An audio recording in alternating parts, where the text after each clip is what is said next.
Everybody, and welcome back to Trudge, a journey to being recovered.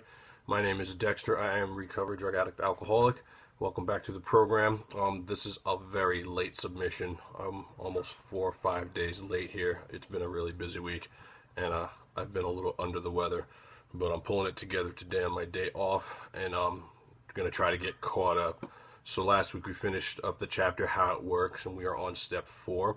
What I'm going to take some time to do today is to go over the 4th step guide format that my sponsor used with me, that she got from her sponsor, that was very beneficial to me, finding out a lot of different things about myself, so I could later on ask my higher power to have them removed. In step 7, this is really the big part of the work. I think a lot of people have a healthy fear of step 4. I think if you're prepared for step 4, it's really not that big of an issue. At least it wasn't for me. It wasn't fun, but there was I got a big dose, of my spiritual awakening around this step. So we're not in the book today. This comes the time where you, the viewer, you get to do some work. You're gonna probably need a notebook or somewhere that you could do quite a bit of writing or typing, whatever works for you, and obviously a pen, and your highlighter is always going to come in handy. And we're going to go over this format in its entirety. I'll give you a couple examples of some of the ones that I did, and then it's really on you to share this with your sponsor, or the person that you choose to do so, your trusted friend, whoever, because that's a huge part of step 5. We will be reading step 5 out of the big book during our next submission, but I think it's important that you kind of get an idea of what it is that the big book is trying to get you to do here with step 4. Now, mind you, again, there's a million different ways you can do a 4th step. You Google 4th step online, you're going to get so many different formats. I'm not so hell-bent on you using this one. I care about you getting the results that it is that you're looking to get. We're holding on, as sick people, as drug addicts and alcoholics, to some of the worst items in stock. Some of the things that plagued me were procrastination or lying when it was just as easy to tell the truth, or not being able to stand up for myself. These are things that held me back in life.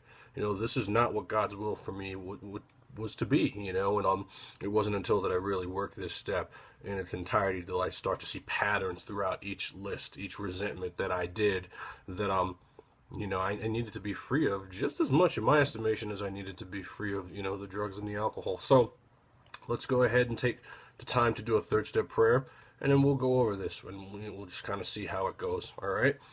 Let's take a second to invite God in. God, I offer myself to Thee, to build with me and to do with me as Thou wilt. Relieve me of the bondage of self, that I may better do Thy will. Take away my difficulties, that victory over them may bear witness to those I would help of Thy power, Thy love, and Thy way of life. May I do Thy will always. Thanks for those of you who have joined in. Let's get right to it. So, this, I went ahead and typed it. My sponsor read it to me over the phone, and I took all this stuff down. Right now is you need to have pen in hand writing this stuff down. This is going to be the format that you use for every single resentment you have. So by this time, you've come to the table today with a list of people, places, or things that you have resentments with. And this will become a little bit more clear when I give you a few examples. This is the model that we're going to follow to get the facts, okay? It's not going to be about the other person. It's going to be about us. Going to be about what part did we play, and that gets really tricky for a lot of people. I know it was for me, because in a lot of the cases that I had resentments with, these people I had resentments with, some of the things that they did to me were just as bad as some of the things I did to them. But we're not there to look at their part. Remember, go back through How It Works, reread the actions and of How It Works, the green part. We're leaving them out. Okay, we're talking about us. So the first thing we're going to do, we're going to break this down into 3 parts. The first thing is I resent. Okay, I resent. Who do you resent? Okay. Next, the cause. Why do you resent them? What is it that they did? What is it about them? What happened? We want to know that there. And we don't want to get into a whole long-winded story. We want just facts. Okay? The person I resent, the cause. They did this. Okay? Next, affects my. Now, it's going to affect four things every single time. Okay? There's no way around this. Self-esteem, security, ambitions, and personal relations. All four of these, okay? So I resent the person, the cause, I resent, and then these are going to be the four things that what happened affected you, okay? So right after that, this is the first part. We're going to have our first fourth step prayer, okay? I like to call this the sick man's prayer, and I have it written, God, this is a sick man. How can I be helpful to him or her? Save me from being angry. Thy will be done. Okay, so that's the first part of this fourth step inventory. Hopefully everybody's following me. Nothing too crazy. We want to know the person. We want to know the cause. We have the four things that it affects. And then we take the time and we say that four-step prayer. After we write that, all that, we fill those blanks in. We get that all that information in there. We're bringing God in on this always, okay? So this is a sick man. Save me from being angry. Thy will be done. Next part. We're going to do what's called a fear inventory, okay? So I have written fear, semicolon, and then what is it that I'm afraid of around my self-esteem, my ambitions, my security, and my personal relations, okay? So this person did this to me, okay? And now I'm pissed. How did that affect those four items? Okay, fear inventory, self-esteem, security, ambitions, personal relations. Okay, so right after the fear inventory, we have prayer number 2. And remember, we're saying these prayers while we're doing this work, while we're writing this work and we're asking God to disclose more to us. We're bringing him in, okay? So this is the 4-step fear prayer. There are several prayers in the 4-step. This is the inventory. We're using the same one every time, okay? It reads, God, I ask that you remove my fear and direct my attention to what you would have me be. So I'm saying this every time I'm afraid of something. Now, mind you, there's a whole bunch of different prayers that we can use, but this is a specific one. Take my fear away, God, and direct my attention to what you would have me be. So right after that, we have what's called the dishonesty claim. Okay, my grant sponsor and his sponsor put this together as a way to kind of keep you on track before we answer the 10 questions that are coming in the third part of our 4-step guide. And it reads, it is dishonest of me to believe that others can injure my self-esteem, security, ambitions, or personal relations. I do this to myself. This keeps you on track, okay? Because we're going to answer 10 very difficult questions here about how we are related to the resentment we're having with this person. And I have found that it's real easy to start pointing a finger at other people during answering these questions. When what we're trying to do is we're trying to find facts out about the part that we played. We're trying to find, what reoccurring themes happen with these resentments that I have with these people. What are the same things that keep popping up? These are the things that aren't serving us. A lot of these things are reasons why people act out. People drink, people drug, okay? So, part 2, we've got the fear inventory, self-esteem, security, ambitions, personal relations. We've got the 4-step fear prayer. God, I ask that you remove my fear and direct my attention to what you would have me be. Right after that, we have our dishonesty claim. It is dishonest of me to believe that others can injure my self-esteem, security, ambitions, or personal relations. I do this to myself. It's important to say these prayers as we go, asking God just like you would pray normally, okay? And be saying this dishonesty claim before section number 3. So, the third piece to our 4-step guide. It's comprised of 10 questions and 1 prayer. And then that's it. Okay, now it's really not rocket science, but it can be difficult because a lot of the stuff that these questions bring up is stuff that a lot of us we haven't really subjected ourselves to thinking about in quite a while. Here we are, we're clean, we're sober, we're not anesthetizing ourselves with anything anymore, and feelings surface, stuff arises, deep repressed stuff that's in there starts coming up as a result of answering these questions. This is what we want. We're in here digging, man. We're drilling. We want this stuff to come up and come out, so we can get well. We don't want to hold on to the stuff. We don't want to hold on to the sickness. We don't want the cancer in our body anymore. We want it out. Okay? Question number 1. We reviewed our conduct over years past in relation to the resentment. Okay? That's question number 1. Question number 2. Where had we been selfish? Focusing on us, not the other person. Question number 3. Where had we been dishonest? Question number 4. Where had we been inconsiderate? Now, a lot of these questions, a lot of times, could have very similar answers. What I was taught and what I've taught the people that I've sponsored is we go outside the box. You know, if you want to explain and you want to expand, this is the place to do it. You know, you want to go deep. You want to deep clean. You know, you want to really lay out, well, this is what happened, that's what happened. This is the place to do it. Okay? On ourselves. We're not taking anyone else's inventory. Well, he did that or she did that. No, that's what we're doing here. Question number 5. Who had we hurt?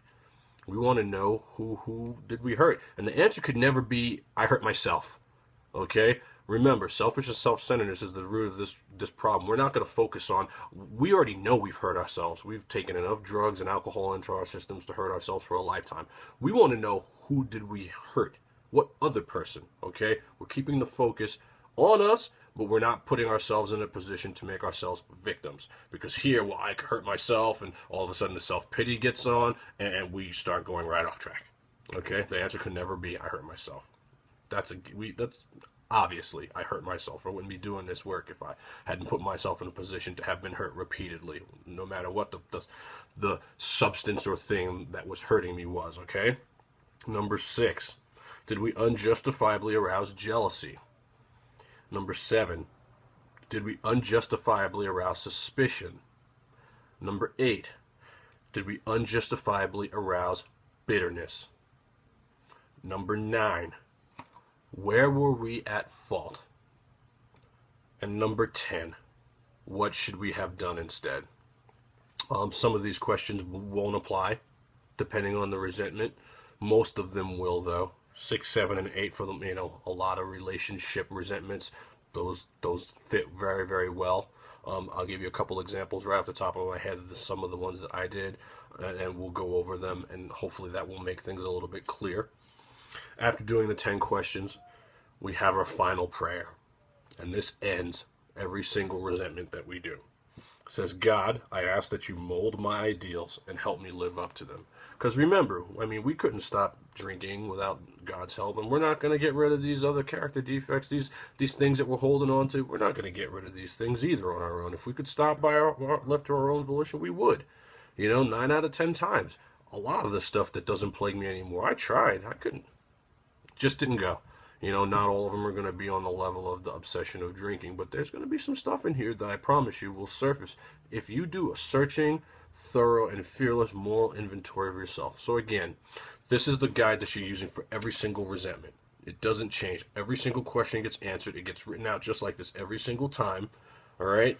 And this is it. I mean, this is where you get to stop listening to me or your sponsor who's reading to you, and you get to do some work. And then step 5, your sponsor, you know, whoever will listen to you, you know, and guide you through, you know, and help you stay on the path.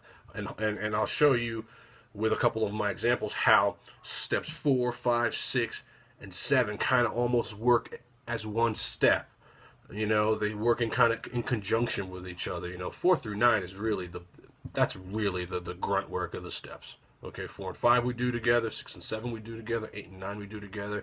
But the way that we're doing this 4th step, we're doing it so that, like, we're finding out people who are going to be on our men's list. We're pulling character defects out of our 4th step. It kind of really intertwines as one step. So that's what the guide looks like. You know, write it down, type it. I typed it, you know what I mean? And then I went in for each one and filled in, you know, the pertinent information for each resentment that I have. You know, by this time, you know, you'll have a list of people, places, or things that you have your resentments with. You know, me, I had about 30, 40 of them, you know, and the goal is to master these. You know, the book wants us to master them. The book wants us to be able to do these quickly and understand exactly what it is they're looking for. My first few, if it would have been a test, it would have had red ink all over it. My sponsor absolutely shredded my first few of them because, I kind of got off the beaten path. I was looking at the other person and what they did, and I forgot what it is that we're trying to do. It's not a confession. This is like a fact-finding inventory. We're looking for the things that don't serve us well anymore. And so once I was able to get kind of through it, I noticed that a bunch of my resentments all had the same outcomes. For my girlfriends, ex-girlfriends, a lot of them were all the same. So after really mastering them, I didn't have to keep doing them. It was just a same outcome, different woman. The goal is to find out what's not serving us. And if, once we start mastering these, nothing new is surfacing. More than likely, you get right with God about it, you're ready to move on to step 5 and step 6 and 7. All right? So I don't have mine in front of me, but I remember doing this quite well. I was actually pretty fond of it. Again, most people get this bad rap of step 4. Me, I can't say that I enjoyed it, but I felt free. When I finished this, I felt really free. So, here's a good example. I remember this is the first one I did. I resent Officer so-and-so. We'll leave this officer anonymous. He's an anonymous police officer that rides a motorcycle here in the town that I live in and likes to set people up, wait for people who are going 5, 6, 7 miles over the speed limit and pull them over, and give them, pretty hefty tickets.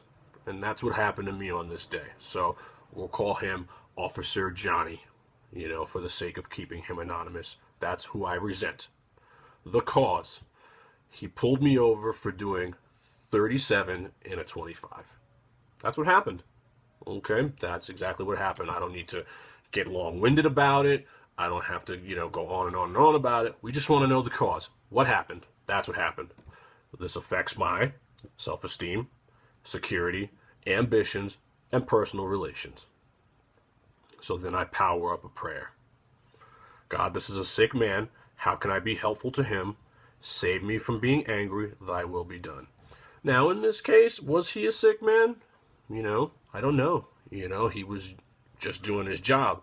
At the time, I didn't see it as such. I mean, this guy's got a reputation for being a ball buster, but I can't say for, I can't speak to the fact that he is sick or not, but we're going to say it anyway. Just in case he happens to be a sick guy.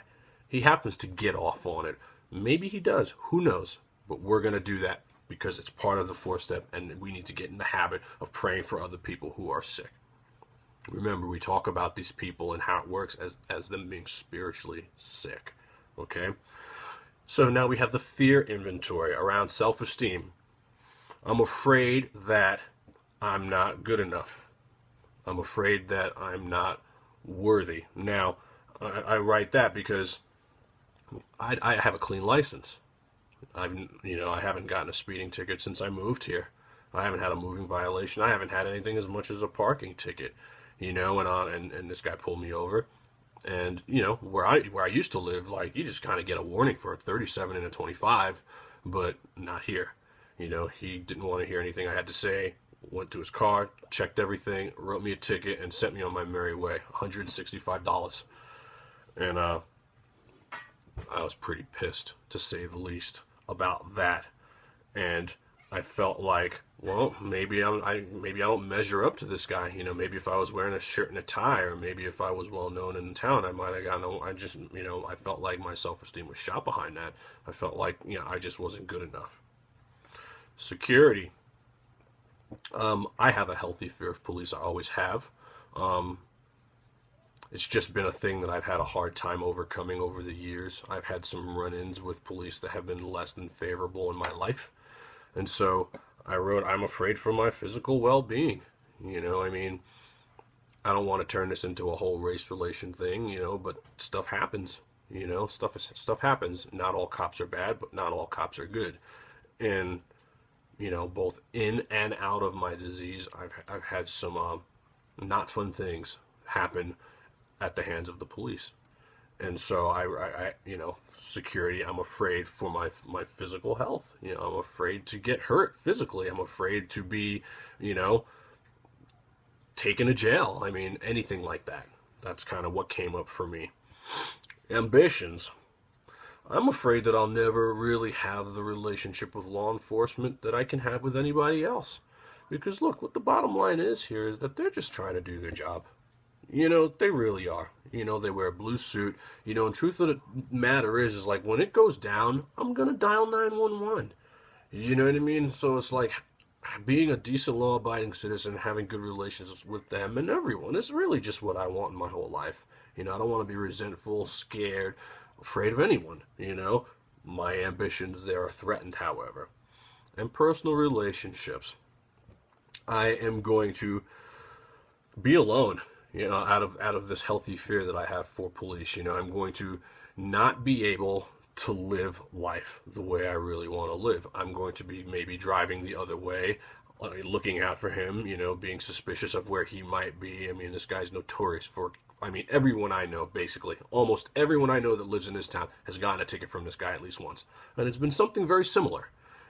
5, 6 miles over the speed limit, 7 miles over the speed limit, 10 miles over the speed limit, but not like speeding in like really, residential areas. And believe me when I tell you I'm not justifying it. We're all wrong. But there's got to be something to that, And so my personal relationships, I'm afraid that they're never going to be what they could be, not just with police officers, but with any position of authority, judges, anything like that. There's always going to be this fear that they have me by the balls or hold the strings, you know what I mean? And I'm never going to really be able to be the person that I want to be. We all know that that's not true. But when you're coming into this work, holding on to these thoughts and these ideas that you've had for years, letting go of them and seeing them for what they are and then wanting to change them, very, very difficult. So that's my fear inventory. Now we're at prayer number 2. It says, God, I ask that you remove my fear and direct my attention to what you would have me be. God does not want me to be afraid of the police. If I'm living life according to his will for me, there's nothing to be afraid of because I'm not going to be doing anything wrong. I couldn't see that back then. I see it now. So now is the dishonesty claim. It is dishonest of me to believe that others can injure my self-esteem, security, ambitions, or personal relations. I do this to myself. So, question number 1. This is where you want to expand and get a little deep and go outside of the box, lay it out there, and let's start finding out some of these things that, about ourselves that we're holding on to that are wrong, We reviewed our conducts over the years past. I had a very similar thing happen to me just like this the last place I lived.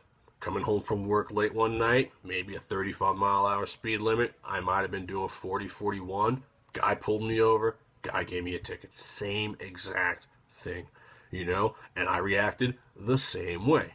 I was upset, I was really sick.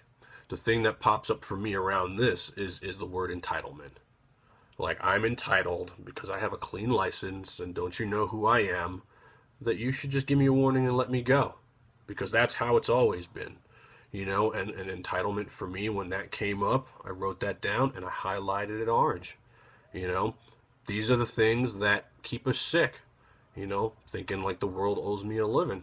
I'm just a citizen, man. I was speeding. End of story.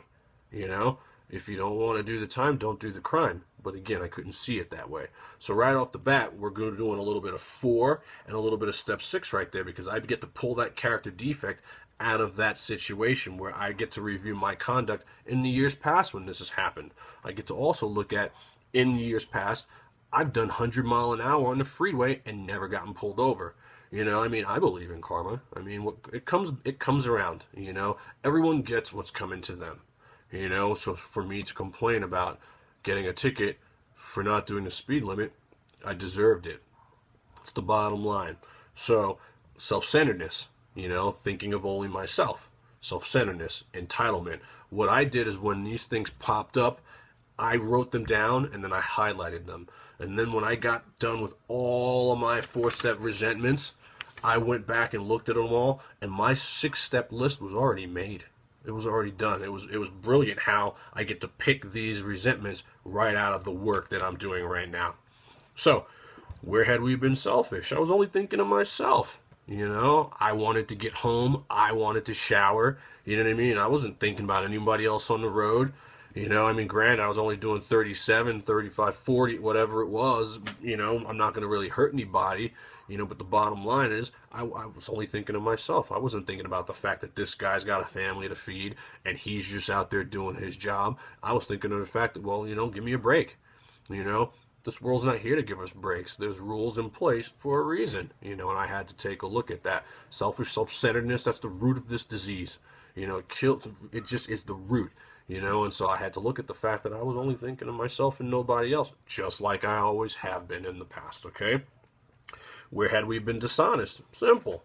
It was dishonest of me to not obey the laws of the road. Not only was on this particular resentment was I not doing the speed limit, I was on the phone. I was on the phone. I'm going this way, he's coming this way, and I'm on the phone. And I'm speeding. And granted, I was on the phone with my sponsor at the time, but I was on the phone. And I still complained about it, and he didn't give me a ticket for that. And I know he saw that. It's like, this is how sick I used to be. I was still that upset that he gave me a ticket, when the truth of the matter is he could have hit me with the speeding ticket and with the cell phone ticket. Selfish, self-centered, arrogant, these are the things that come up when I think about this particular resentment. I put them down on a list and highlighted them orange. I'm killing two birds with one stone, doing step 4 and doing step 6 at the same time, okay? Where had we been inconsiderate? It's inconsiderate of me to not think of the other people driving on the road. I don't own the streets. We all have to live here. We all have to drive around. I mean, it may sound a little far-fetched, but it's really not. I'm not the great I am. I'm not the only person on the face of the earth. You know what I mean? I don't own the road. It's inconsiderate of me to not obey the laws of the road when everyone else has to. So that's where I was inconsiderate. Who did we hurt? I don't think I hurt anybody. I really don't. But, let's go one step further. Is it possible that I hurt the officer? I don't know. I'll never get to know the answer to that question. Is it possible that, the way I acted hurt his feelings? Because, I was a self-centered prick when he pulled me over. I was calm, but the minute I realized he wasn't going to give me a break, I got turned up real quick and was upset. Could that have pissed him off or hurt his feelings? Quite possibly, I'll never know, but there's a good chance that probably the rest of his day, that happened early in the morning, was predicated on him having to deal with this dick that he just pulled over that thinks he's special, and he did give me a break on the cell phone. Did we unjustifiably arouse jealousy? I think this question and the next two questions are more really geared towards relationships. I'm going to say no. This guy pulls me over and gives me a ticket, me driving around in my $100 graffiti van, what's he going to be jealous of, I just can't see that. I couldn't see him being jealous of anything in that situation. Did we unjustifiably arouse suspicion? Well, I'm going to have to say yes, every time my van kind of stands out, and I live in a small town. So anytime he sees me, it's going to be looking to make sure that I'm obeying the rules of the road. Number one, did I unjustifiably arouse suspicion? Yeah, I did around him. I told everybody I knew, about this guy, and only to find out that most of the people I told had been knocked by this guy too, but I went out of my way to point him out, to put him on everybody's radar, when the truth of the matter is this guy was just trying to do his job. Okay? Did we unjustifiably arouse bitterness? Of course I did. I badmouthed this guy to everybody who would listen. Gossip. Another character defect of mine. Went down on a sheet of paper, highlighted it orange. Fault finding. Down on a sheet of paper, highlighted it orange. Our book says we avoid argument and fault finding like it's the plague. And I never used to look at myself. I always used to point the finger at someone else. These are things that are the worst item in stock in my life that had to go, that have to consistently work on asking God to let them go and putting that work in to have them removed. Okay, it takes work. Where were we at fault? So where were we at fault? Question number 9 could just be a culmination of the answers to 1 through 9. Where was I at fault? Number 1, I was on my phone. Number 2, I was speeding. Number 3, I gave him attitude. Number 4, I wasn't godlike at all. You know, I gave him a hard time. You know, I mean, I felt entitled. You know, I was selfish. You know, I wasn't thinking of anyone at all but myself. And we can go on and on and on and on and on. Okay? Number 10, what should we have done instead? Well, instead, I should have just accepted the fact that I was wrong, number one. Paid my ticket, you know, without being a jerk about it, which I was. You know, drove the speed limit, obey the laws of the road, you know, was cordial, you know, and went about my day, you know, and thank God that, you know, I have people out there that are willing to put their lives on the line to serve and protect me. That's what I should have done. Is that what I did? No. You know, I was, you know, a spoiled little brat about it, you know, and whined and complained about it, when the truth of the matter is, don't speed, you won't get tickets. 9 out of 10 times, it's just not going to happen, okay? So that's the 10 questions. Just came kind of right off the top of my head there with that. You know, I don't have my 4-step guide in front of me. I don't want to get too specific here online. So that'll give you kind of an idea of what I'm talking about. And then we finish with, God, I ask that you mold my ideals and help me live up to them. Because again, left to my own devices, I'm not going to obey the rules of the road. God's will is for me to obey the rules of the road. I need God's help. Let's do another one. I'll just try to do it as best as I can off the top of my head. I resent. We'll call her Jill for anonymous purposes. The cause. After a 4-month relationship, very emotional, not physical, really tried to do the right thing and be a good boyfriend and work up to being in a relationship with this person, which is not what I was ever used to doing. I was actually serious about being in a relationship. She promptly dumped me, and it was very public. Okay, so basically the cause is Jill dumped me, and there was no real reason behind it. I got dumped. I think it's the first time I'd ever gotten dumped in my life. This is about 5 or 6 years ago. It affects my self-esteem, security, ambitions, and personal relations. How could it not? God, this is a sick woman. How can I be helpful to her? Save me from being angry. Thy will be done. Fear inventory, self-esteem. My self-esteem was shot. I'm afraid I'm never going to be good enough to have a decent relationship with a woman. I did everything right. You know, I didn't lie, didn't cheat, didn't steal, and nothing. And I got dumped anyway. You know, I thought my life was over. You know, it really affected me poorly. I was actually really surprised. So, you know, I felt really small.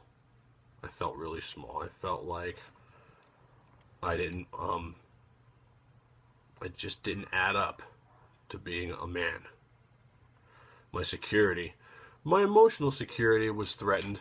You know, I felt betrayed. I felt sad. You know,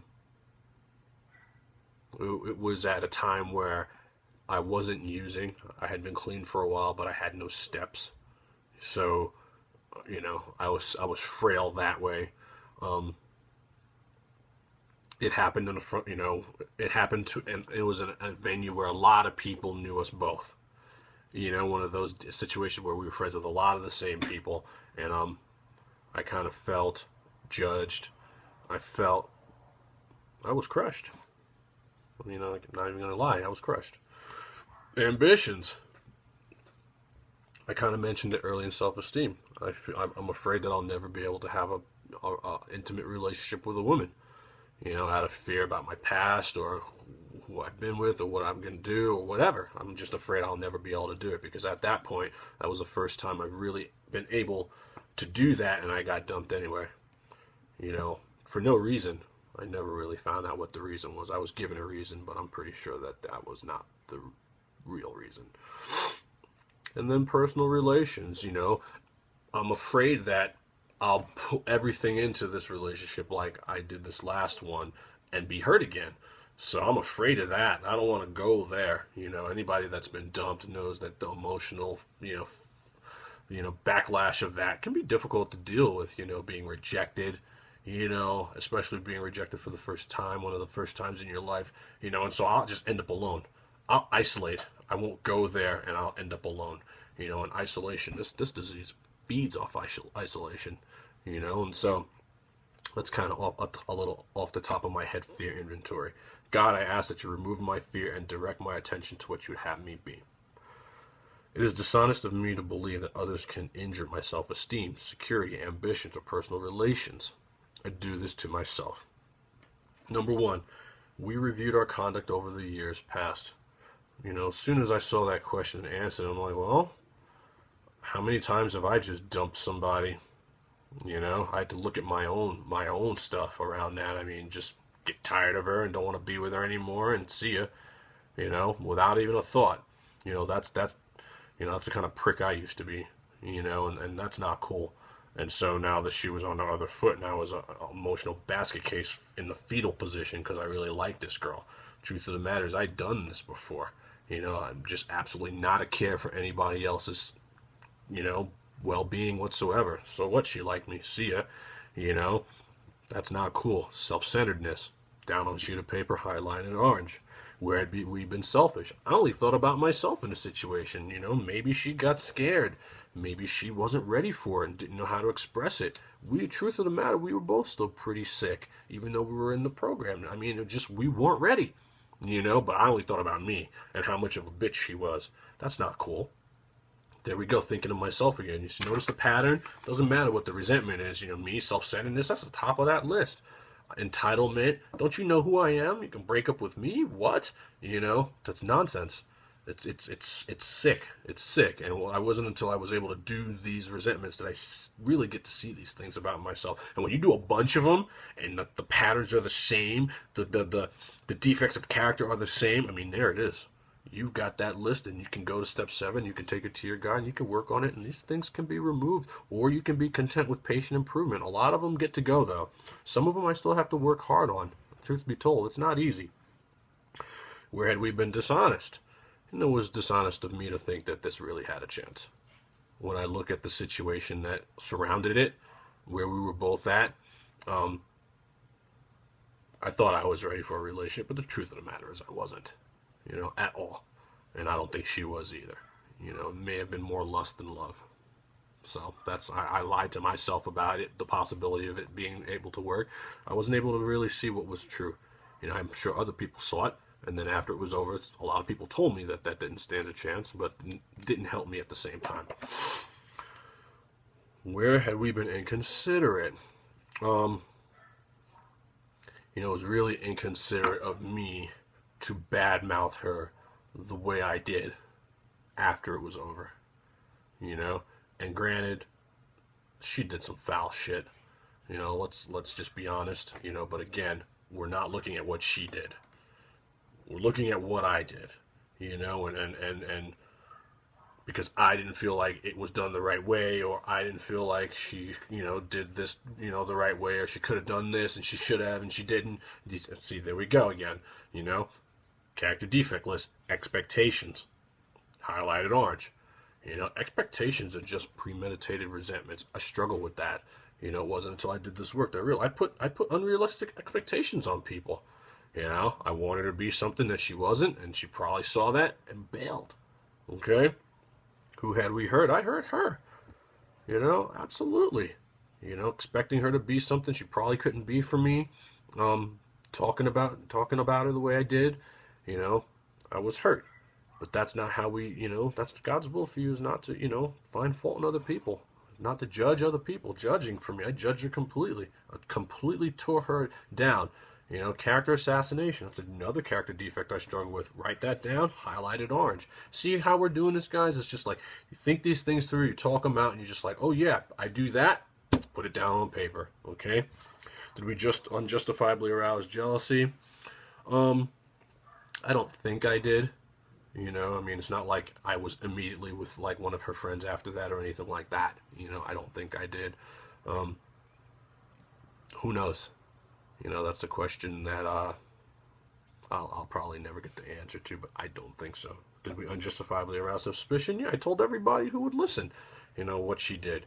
And how I was this great boyfriend to her, and did all these wonderful things for her, and did right by her, and was really proud of that. I tried really hard in this relationship, and didn't force sex, or was not physical, just a great guy, And then just to get broomed like that, I told everyone, so everyone knew, you know, and that's not cool. You know what I mean? Again, gossip barbed with anger, you know. I excelled at that. Gotta be on my list. Gotta highlight that stuff, okay? Did we unjustifiably arouse bitterness? Yeah, I was bitter, and I made sure she knew about it, you know, and I made sure everyone else knew about it. Absolutely, you know. Again, telling anybody that would listen, you know, about how poorly she handled things, to kind of make myself feel better, you know. Not cool, you know. Passive aggressive behavior, that goes on my list. Highlighted in orange. I mean, you see how just in the first two resentment examples that I'm giving you guys, there's about 5, 6, maybe 7 different defects of character that I hold on to in both of these different resentments. So now imagine taking these two and turning them into 20 or 25. You know, you're going to find out a lot of stuff about yourself that you hold on to. Now, I'm not saying you got to make this huge long list. A lot of these things mean the same thing, could be the same thing depending on the situation.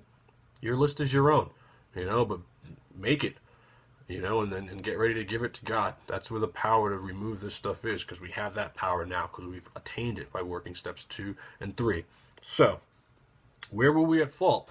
Man, I was at fault for expecting it to be something that it probably couldn't have been. I didn't know. I was excited. You know, she was cute. She was a nice girl. I really liked her. You know, I was at fault for bad mouthing her when it was over. You know, I was at fault for, you know, a lot of different stuff, man. You know, expectations, you know, gossiping. I mean, all these things were wrong of me to do, especially when I had done them to other women. You know, I mean, the pot meat kettle was a perfect example. It's okay to me to do it to you, but it wasn't okay for you to do it to me. You know, and I got to take a look at that stuff. What should we have done instead? You know, I should have just accepted what she had to say and been gracious and thanked her for the wonderful time that we got to spend together, however short it was. You know, she did later on make amends to me, which was really cool. As the first person to ever make amends to me. You know, and I really wasn't expecting it. I almost didn't know how to act. It just goes to show you that, you know, when you think somebody's not working their program and they're sick and still doing this and them, you know, we're all just trying to get better, you know, and I honor her for that today. And I got not a bad thing to say about her today. It just didn't work out. You know, what could I have done instead? You know, I could have asked for God's help. You know, I didn't have God in my life at the time, but I mean, I knew all about God. I just wanted him when I wanted him. You know, but I could ask God's help for that situation. You know, I could have done a whole host of different things that I chose not to do. I took the easy route, and I badmouthed the hell out of her, and that wasn't cool. God, I ask that you mold my ideals and help me live up to them. So, guys, that's 2. Okay, those are 2. I ended up doing about 20 of them. At the end, a lot of them were the same. My response is, get right with God, and if you feel like you're not going to get anything new, you know, nothing new is going to surface around doing this one, you know, or if it's like a girlfriend. I mean, I had like 15 of them on ex-girlfriends. They all ended up being the same, you know. The bike cop, I had that one in this town, that one in that town, a couple others like that, you know, like some with some employers that I work for that all ended up being the same. Once you master it, you don't have to do it. How do you know when you've mastered it? When it just flows, you know, when it flows. It took me about, I don't know, 30 to 40 minutes to do one of these in the beginning, and I could do one of them real quick now. Before I could never have just done it off the top of my head, you know. And so we were looking for the worst items in stock. We're looking to get them down on paper. Then we're going to share them with our sponsor or trusted friend, and then we go on to step 6. Next time we meet, we're going to be reading the next chapter, Into Action. It starts talking about step 5 and ties in all the points about the 4-step, and then sharing it with another human being that I've talked about. And then after that, you know, it's on you to be taking this to your sponsor. I'm not sitting here listening to anyone else's 4-step, you know what I mean? I have my own sponsors I do that with. The next time after that we meet, we're going to be going into step 6, you know, and we're just going to keep trudging along. So the goal, the ultimate goal of having a spiritual awakening and being recovered from your disease, you know, manifests itself in your life, however that needs to do. So again, we're at 45 minutes. We're going to wrap it up. My name is Dexter. I'm a recovered alcoholic. I hope that I made this clear. You know, if not, feel free to ask questions on my page. You know, to anybody that, you know, that's not something I normally do, but I know the 4th step can be kind of confusing. I think I've done a pretty good job stating the ideals that we're looking for. You know, it's not a confession. We're just looking for the facts. This person did this, and this is how I reacted. That's what we're looking for. And hopefully it makes sense to you. Hopefully you have a sponsor. You know, and if you don't have a sponsor, I strongly suggest getting a sponsor. And hopefully you're bringing God into this in every situation you can, because this is a God-centered program. It's a spiritual program God does for us what we cannot do for ourselves, especially in the removal of these defects of character and asking God to reveal more to us. You know, a lot of these things, a lot of these resentments, I had forgotten about some of them, you know what I mean? Reveal them, searching, fearing, fearless, thorough. We want to be clear about them all. So until next time, that's it for today. I hope you guys are doing well. Hope your families are doing well. I hope it's not as hot where you are. It's 100 degrees here today. I'm hot, but I didn't want to dilly-dally on getting the submission out any longer because it's already so late.